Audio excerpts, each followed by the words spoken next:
अल्लाह के नबी अलैहिस्सलाम की विलादत खुशी का मंजर है। तो लोग कहते हैं कि हमारे घर में बच्चा पैदा हो तो हम खुश होते हैं, रसूलुल्लाह पैदा हो तो खुश नहीं होंगे।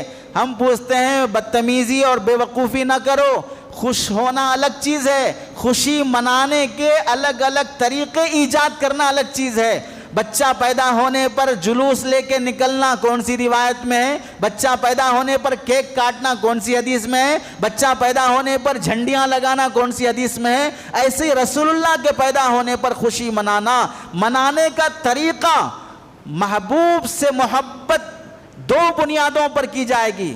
पहला, महबूब का मकाम क्या है वो देखो। दूसरा, महबूब का मंशा क्या है वो देखो।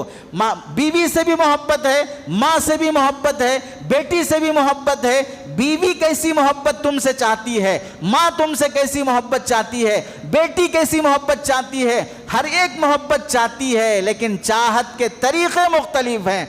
बीवी रात गुजार कर खुश होती है, वो प्यार मोहब्बत करके खुश होती है। बेटी उससे खुश नहीं होगी, हराम है। माँ उससे खुश नहीं होगी, हराम है। बहन उससे खुश नहीं होगी, हराम है। मोहब्बत तो सबको देना है, मोहब्बत के तरीक़े अलग अलग होते हैं। तो अल्लाह के नबी हम सब के महबूब हैं, उसका मकाम क्या है और उनका मंशा क्या है।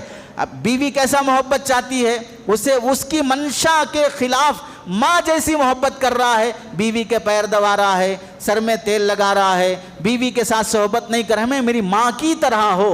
शरीयत ये कहती है अगर बोलेगा जुबान से कि माँ की तरह हो, हराम हो जाएगी बीवी।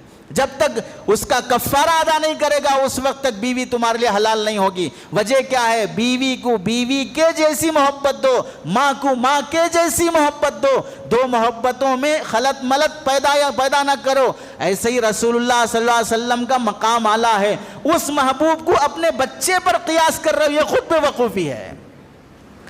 अपने बच्चे पर क़ियास कर रहे हो, ये खुद बेवकूफ़ी है। और क़ियास करके जो कुछ भी ढोंग रच रहे हो, इसके पीछे ना कोई हदीस है, ना कोई अमल है, ना सहाबी की कोई ख़ास वजीफ़ा है, अपनी तरफ से घड़ रखा है।